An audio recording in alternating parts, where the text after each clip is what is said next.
പുഷ്പ 2 എന്ന ചിത്രത്തിൻ്റെ 4-ാം ദിവസത്തെ കേരള ബോക്സ് ഓഫീസ് കളക്ഷൻ റിപ്പോർട്ടാണ് ഇന്നൊരു വീഡിയോ ഭാഗത്ത്. വീഡിയോയിലേക്ക് മുൻപ് വീഡിയോ ലൈക്ക് ചെയ്യുക, ചാനൽ സബ്സ്ക്രൈബ് ചെയ്യുക. നവംബർ മാസം OTT റിലീസ് ചെയ്ത ചിത്രങ്ങളും ഇനി ഡിസംബർ മാസം അങ്ങോട്ട് OTT റിലീസ് ചെയ്യാൻ പോകുന്ന ചിത്രങ്ങളുടെ വീഡിയോ ചാനൽ ഭാഗം പരിശോധിച്ചാൽ നിങ്ങൾക്ക് കാണാൻ വേണ്ടി സാധിക്കുന്നതായിരിക്കും. അല്ലു അർജുൻ, ഫഹദ്, രേഷ്മിക എന്നൊക്കെ പ്രധാന കഥാപാത്രങ്ങളായി എത്തി സുകുമാറിൻ്റെ സംവിധാനത്തിൽ പുറത്തുവന്ന ചിത്രമായിരുന്നു പുഷ്പ 2. എല്ലാ സിനിമാ പ്രേമികളും ഒരേപോലെയായിരുന്നു പുഷ്പ 2 എന്ന ചിത്രത്തിൻ്റെ റിലീസിനായി കാത്തിരുന്നത്. ചിത്രത്തിന് അത്യാവശ്യം മികച്ചൊരു അഭിപ്രായം തന്നെയാണ് 4-ാം ദിവസവും പുറത്തുവന്നുകൊണ്ടിരിക്കുന്നത്. ഇപ്പോൾ ചിത്രത്തിൻ്റെ ഏറ്റവും പ്രധാനപ്പെട്ട കേരള കളക്ഷൻ റിപ്പോർട്ടും പുറത്തുവന്നിരിക്കുകയാണ്.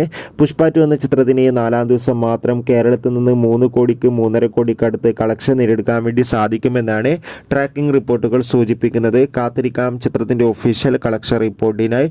ചിത്രം കണ്ടവരുടെ അഭിപ്രായം തീർച്ചയായും കമൻറ്റ് ബോക്സിൽ രേഖപ്പെടുത്താൻ വേണ്ടി ശ്രമിക്കൂ. Bye bye.